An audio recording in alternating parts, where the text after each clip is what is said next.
Welcome to our video covering the installation of Epson's Pro Cinema G6550WU Projector and the Screen Innovation SLATE motorized screen. This is the second of three videos, the first being the review of the Epson projector and comments about the screen. The last video looks to show how this combination tackles all kinds of terrible and good lighting conditions. Launch AV is our official home theater projector installer for projector reviews, and they sent a crew of 3 to do the work. Everything we needed, completed, was done in just one day. For this installation, all source material to the projector comes from a different room using wireless HDMI. And guess what? It works. Yep. Look, Ma, no wires for HD TV or Blu-ray. The bulk of this video demonstration are assembled short clips and still photos that I took while our favorite local home theater folks, Launch AV, performed the installation work. This should give you a very good idea of what's involved in an installation of both projector and motorized screen.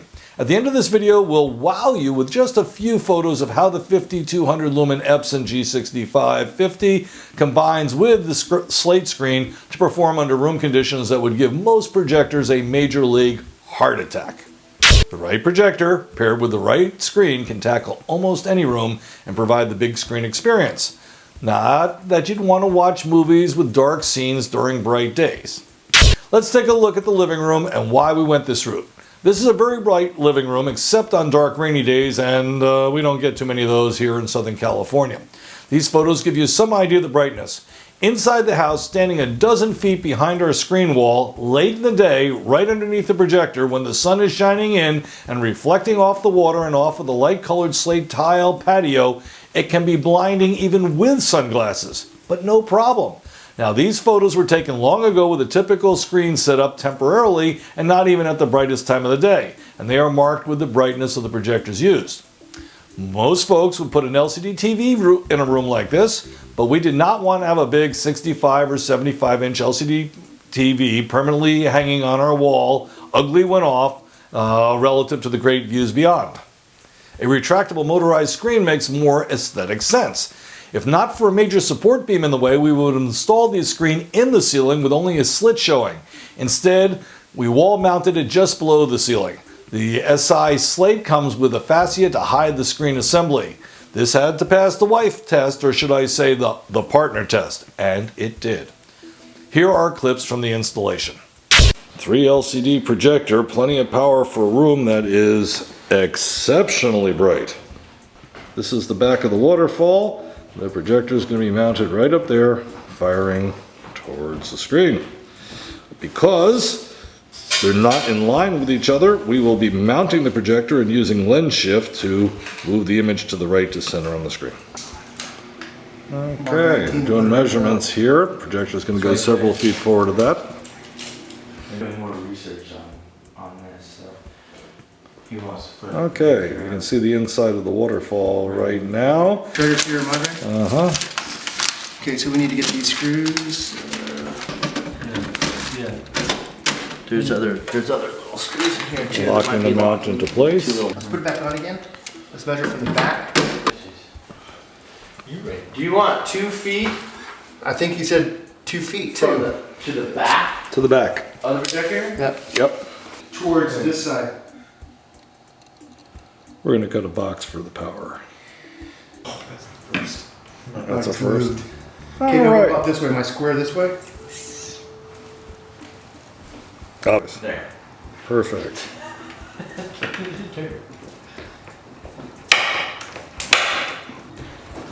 We definitely got a food coma thing going on right now. Food coma?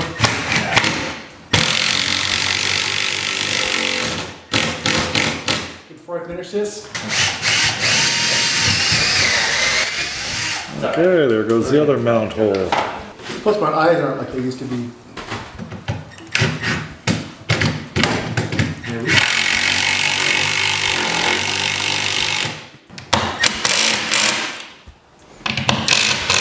Tighten up the mount.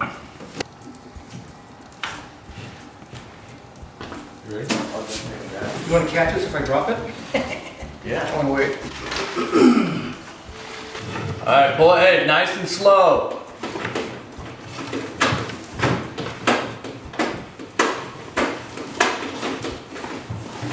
Try it. that's it. Can we leave it up? Let me just get this a little bit more tight. We should put in the electrical box. Attaching to the mount was You can nice and have. straightforward. Took them just The seconds. electrical box ain't gonna be hard to put in. True. Let's give it another wiggle.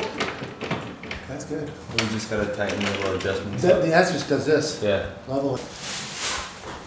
Now this plastic right here, I'll grab some of this plastic and wrap it around it. The wiring going into the ceiling. That's your power hole. Just try to clean up a little bit. Give us more room to work. I dig clean with your... I think that's fine right there. 30 inches is good. Yeah. Okay. Is that gonna work? Sink the other one first. Due to beams in the ceiling, we just...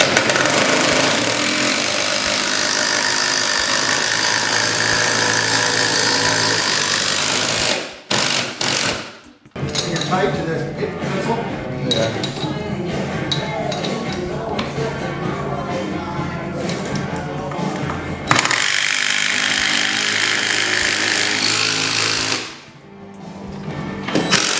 Yeah, just give him a little bit. I'll edit it out. We'll leave it in. Oh, that's our signature check. Yeah. Okay, I'm at 5 inches now. 5 and 3/4. Centering the screen. 6 3/4. I'm about 6. 6 and a bit. That needs to be what, 44? It's Here, take that in.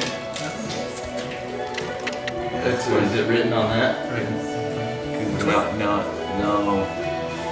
Okay, as you have just seen, installing the Epson G6550 and even a motorized screen isn't exactly rocket science, but it does require some precision. The key challenges are getting power and source material to the projector and power to the screen. An electrician and perhaps a little drywall repair and touch-up paint are typically required. We didn't need to drywall or touch up for our installation at all, however. By the way, if you don't need a motorized screen, a fixed screen works, and that will save you a couple $1,000 or more and makes installation far simpler. Here's a quick look at how well our installation of the G6550 by Epson performs under some pretty ugly conditions. And you thought you had to have a dedicated home theater to enjoy a big screen. End up nicely. By the way, that is the ridiculously bright sunlight coming in there, which is why we went with the Screen Innovation SLATE screen, because it's great at rejecting or absorbing ambient light. The projector is hiding up here in the ceiling. Nicely, did a nice job there. Combination of blend shift and getting all the angles right made for an image that looks correct up on the screen there. All right, show you something else.